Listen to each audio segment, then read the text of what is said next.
To keep going with bad news Sciencemancy, here is Whales and Pollution. This comes from the book Fathoms by Rebecca Giggs, which is one of the best pieces of science writing I've seen in years. I am not even that far into it, but I am so impressed. She is a masterful researcher and storyteller. But this early stuff is really hard to read as someone who loves whales, because she starts this book because a whale washed up onto a beach near her, and everyone had to sit around and watch it die. They cook to death when that happens because of their blubber. But she started learning about whales because of that, and finding out how they will find whales with giant pieces of human trash in their guts interfering with their digestion. But even more than that is the toxins that are getting into them. So there are beluga in Canada that are so noxious that their carcasses were classified as toxic waste for disposal. The most toxified animals on the planet are the killer whales living in the Puget Sound of Washington State. And that's a place where starfish presently have a disease where their arms rip off of themselves and crawl away, and nobody knows why. Though in some of these places, there is a complete mortality of all of the sea stars. People in Russia are finding stinky whales, and they are gray whales that are caught in traditional hunts that reek when they are being carved. And the people who eat them sometimes get numbness.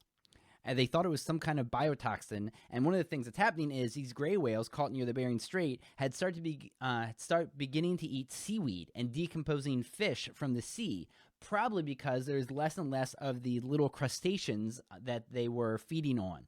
And so they just have to eat whatever it is they can get.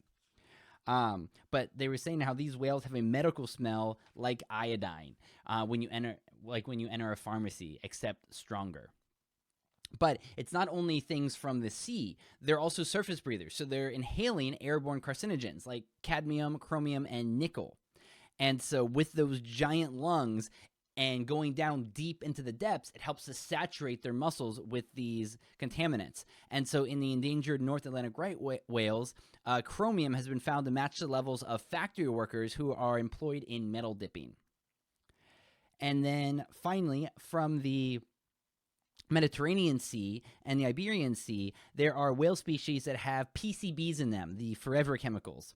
And they are killing off the killer whales in those areas. And the forecast is that in the countries that are still having these PCBs flow into their waterways, that the whales will be completely dead there in 30 to 50 years. And so these killer whales will only survive in some parts of the high seas away from that and in the Arctic. So here are some of the really terrible things happening to whales because of our industrial pollution.